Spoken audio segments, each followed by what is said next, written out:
to talk about what you need to know when you're hiring the first, second, third, fourth, 20th, 50th, 100th employee. It doesn't matter. These are the things that you need to be thinking about as soon as you are looking at hiring. I have worked with hundreds of organizations, done lots of workshops talking to small business and HR people, and I would say, what is HR? And every time I asked that question, different answers would appear. And so the team and I at JOTA sat down and we said, well, let's talk about HR and how we can describe it in a way that everyone will understand. So we came up with what is HR JOTA style. So foundation of the house is culture, the roof is protection, and in interior of the house is productivity. So it's culture, protection, and productivity equals organizational performance. So let's talk about what culture is. So culture is the workplace. Culture reflects everything from recruitment to termination and everything in between. It's your vision, your mission, your goals, your symbolism.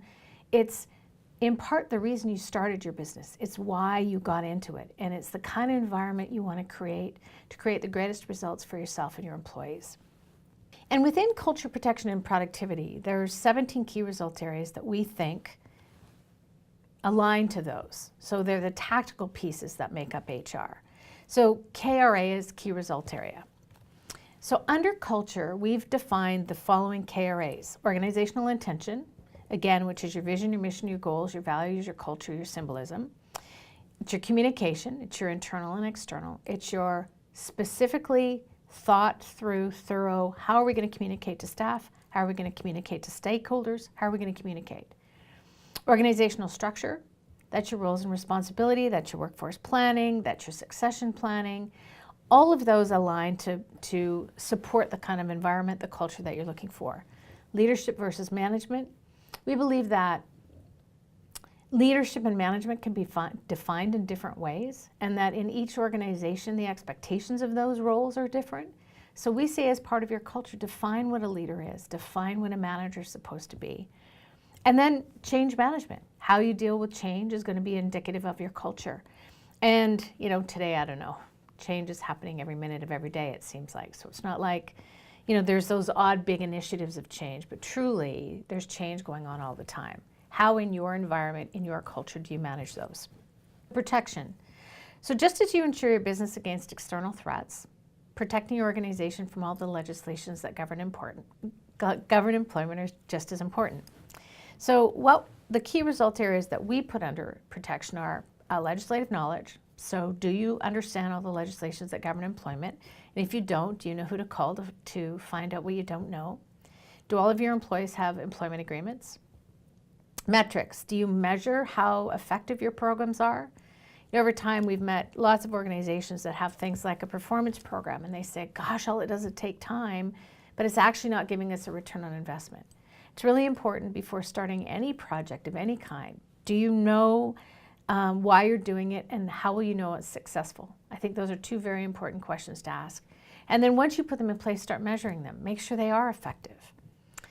Total compensation, making sure you're protected in the sense that you're paying people the right pay for the right reasons, and that you've got base pay understood, variable pay, health and dental benefits, income protection, retirement benefits, general perks. What is your overall total compensation? And making sure that you're paying at the market level that you want to, that makes sense for your organization to attract and retain. HR record keeping, making sure that you're keeping good track of records. Policies and procedures. I could spend a whole day on what a handbook can do for an organization. I will say it can be one of the most powerful tools you have. So I encourage you, if you don't have one, to consider it. We're going to talk about that more in some of the other videos if you'd like to check those out. Absence management is making sure that you're very clear in the way that you record absences. The burden of proof is on the employer. If you don't keep good track of absences, it's going to be up to you to prove one way or the other whether the information is accurate, should an employee choose to leave your employment. The other one is health and safety. Again, making sure that you're protecting yourself and your staff from, just making sure it's a safe environment for them. Under productivity, you know, I think ultimately HR's job is to ensure that performance is the goal. Putting in good practices to ensure that it's a great environment for people to come and work, and getting the best productivity out of everyone to drive ultimately organizational performance. To me, that's the goal of HR. So under productivity key result areas, we've got recruitment and selection. We've put that here because we think, who you hire, how you hire, when you hire, the role you put them in, how you set them up for success is all part of making sure that you're getting the highest level of productivity from employees as soon as you can. So recruitment, selection, onboarding, and orientation. Performance is also a productivity piece. How you're holding me accountable, how you're setting goals for me, how you assess whether or not I'm doing the job that I'm intended to do. Creating a learning work environment. I think HR, once all the stuff is in place, the best part is then doing coaching and training. It's having that environment where people are growing and learning. And then annual review of HR practices. So you got all this stuff in place. Please don't leave it for years and years. We see that happen too often. And we'll come back in, when you call us 5 years later and now your practices are so out of date, you almost have to start over in some cases. So we encourage you to review them annually. And for some legislation, some of your practices do need to be looked at annually. If you do that on a regular basis, you'll ensure that your practices are following the growth and projection of your organization. So let's talk about culture. I'm going to spend a tiny bit more time on this. So Simon Sinek did a video piece called The Golden Circle, which you can easily find on YouTube. And I kind of took it and did a little bit of a slant. So he believes people buy why you do what you do, not what you do. And so I want to know why you started your company. Ultimately, the why is the sort of the true north. It's the guiding principle for all employees. Why did you start your company? Why does it exist? What are the behavioral values that drive behavior? So how you do what you do. And then what you do is what you do. So at JOTA, for example, what we do is we're HR consultants. How we do it is we align to all of our values. And why we do it is to ensure that you're better off than you were before we came. A couple of examples from some of our clients is one in particular client, their what is we make X the right way. I have to, protect them from knowing who they are. How is through their values. And so they came up with values that were honesty, attention, get along to get along, good work ethic, enthusiasm and passion, dedication and loyalty. Their why was to make a difference.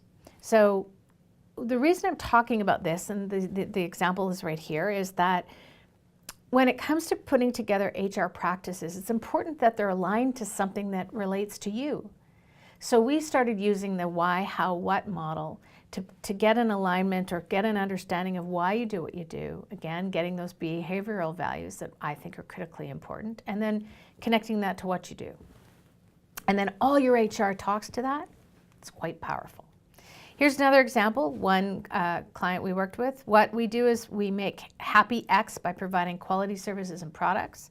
Their values were honesty, respect, teamwork, and communication.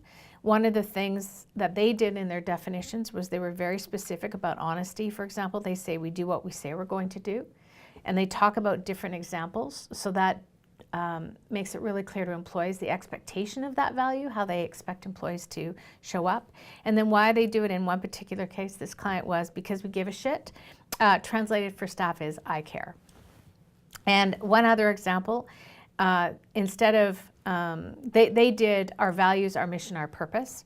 So their purpose is to push the boundaries of technology to better explore and understand the X. Their values, they did professional competence, willing to learn, customer service, dedication, self-motivation, teamwork, and integrity. And I show you these examples because what I think sometimes is people, we worked with one client once, he said, gee, I don't know what the mission and vision or value should be, but I saw one in this office not too long ago. So he went and he took the paper off the wall and he used that for his company. And in this particular case, it worked. It doesn't always work that way.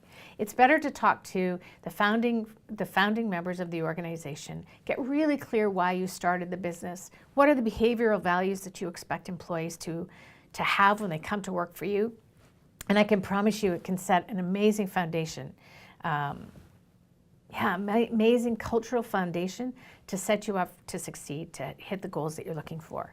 So what's HR? HR JOTA style is culture, protection, and productivity, which equals organizational performance. Culture, again, is making sure that you define it and align everything to it.